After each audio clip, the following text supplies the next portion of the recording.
గత శుక్రవారం రిలీజ్ అయిన ధృవ కలెక్షన్స్ తో సత్తా చాటుతూ రామ్ చరణ్ కి మరో స్టైలిష్ హిట్ ని అందించింది. అయితే తను చూసిన సినిమాలో స్టఫ్ ఉంటే నిజాయితీగా అభినందించే రాజమౌళి ధృవ సినిమాని టీమ్ ని ఒక రేంజ్ లో పొగిడేశాడు. కథను ఫోకస్ చేస్తూ తన ఇమేజ్ ను పక్కన పెట్టి ధృవ చిత్రాన్ని అద్భుతంగా ఇంట్రెస్టింగ్ గా తీర్చిదిద్దిన చరణ్, సురేందర్ రెడ్డి ఇద్దరికీ నా అభినందనలు. Starting to ending Charan fantastic physique తో సూపర్ గా కనిపించాడు. షార్ప్ ఎక్స్ప్రెషన్స్ తో మూవీ అంతా ఇంప్రెస్ చేశాడు. రకుల్ చాలా అందంగా ఉంది. అరవింద్ స్వామి తమిళ్ కి ఏమాత్రం తక్కువ కాకుండా అద్భుతంగా చేశాడు అంటూ నాన్ స్టాప్ గా పొగిడేశాడు. అంతేకాదు సినిమాకి సంబంధించి పూర్తి మార్కులు రైటర్ కే వేస్తున్న ఫ్యాబులస్ అతనే రియల్ హీరో అంటూ రైటర్స్ కి అతను ఇచ్చే వాల్యూని మరోసారి ప్రూవ్ చేశాడు. ఇప్పటికే 2 రోజులకే 22 కోట్లు కలెక్ట్ చేసి దూసుకుపోతున్న ధృవకి రాజమౌళి రివ్యూ మరో ప్లస్ పాయింట్ గా మారనుంది. ఓవర్సీస్ ఆడియన్స్ కి కూడా ఈ మైండ్ గేమ్ విపరీతంగా కనెక్ట్ అవడంతో $1 మిలియన్ కి అతి చేరువలో ఉంది ధృవ. పేరుకు తగ్గట్టే చెర్రీ కెరీర్ లో స్పార్క్లింగ్ హిట్ గా నిలిచిపోనుంది ధృవ.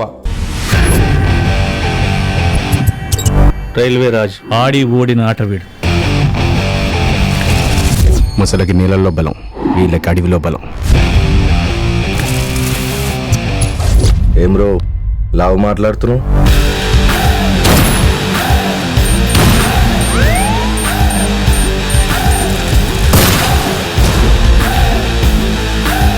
ఉత్కంఠభరితంగా జరుగుతున్న మ్యాచ్ చివరి దశకు వచ్చేసింది.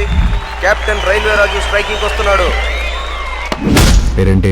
Railway Raj sir. మీ బాబాయ్ రైల్వే మినిస్టర్.